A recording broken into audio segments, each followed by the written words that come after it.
Vous serez baptisés du Saint-Esprit dans peu de jours. Vous recevrez la vertu du Saint-Esprit qui descendra sur vous. Et vous me servirez de témoin. Actes 1, 5, 8. Demeurez dans la ville de Jérusalem jusqu'à ce que vous soyez revêtus de la puissance d'en haut. Luc 24, 49. Les disciples de Jésus avaient entendu parler par Jean du baptême de l'Esprit. Jésus leur avait dit lui-même que le Père donne le Saint-Esprit à ceux qui le lui demandent. Luc 11, 13. Il leur avait dit aussi que l'Esprit du Père parlerait en eux.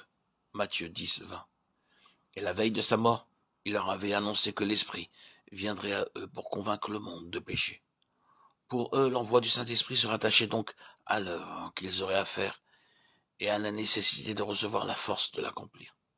Aussi, quand notre Seigneur résuma ce qu'il leur avait déjà promis en ajoutant ces mots, « Vous recevrez la puissance du Saint-Esprit qui descendra sur vous, et vous me servirez de témoin », ils ne virent sans doute là que la confirmation de ce qu'ils attendaient, une force nouvelle et divine, pour leur mission nouvelle et divine, pour le témoignage qu'ils devaient rendre de la mort et de l'ascension de Jésus.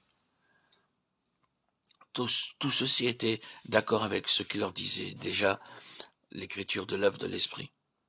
Dans les jours avant le déluge, l'Esprit de Dieu avait contesté avec les hommes.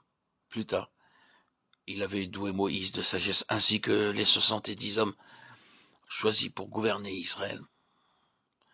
Nombre 11, 16.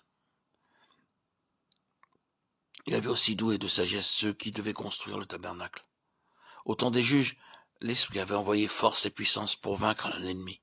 Au temps des rois et des prophètes, il avait donné la hardiesse de témoigner contre le péché, de proclamer la rédemption promise.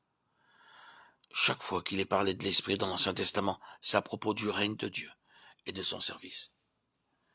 Dans la grande prophétie que Jésus lut à Nazareth au commencement de son ministère, il est dit que l'Esprit du Seigneur, l'Éternel, est sur lui pour publier aux captifs la liberté et pour consoler tous ceux qui sont dans le deuil.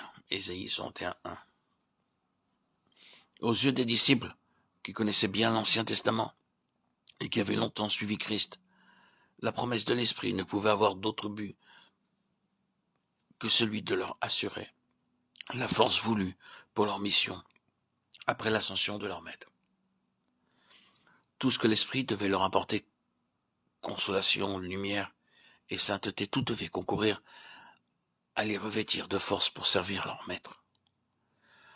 Plus à Dieu que l'Église de Christ comprit ainsi l'envoi de l'Esprit, que tous ceux qui demandent le Saint-Esprit n'eussent d'autre but que celui de devenir de fidèles témoins de Christ, zélés à conquérir le monde pour lui.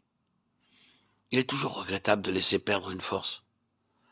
La sage distribution de la force est le grand moteur de toute organisation et de toute industrie. L'Esprit est la grande force de Dieu, celle de la rédemption divine. Il descend du trône de Dieu, de celui à qui toute puissance a été donnée. Matthieu 28, 18.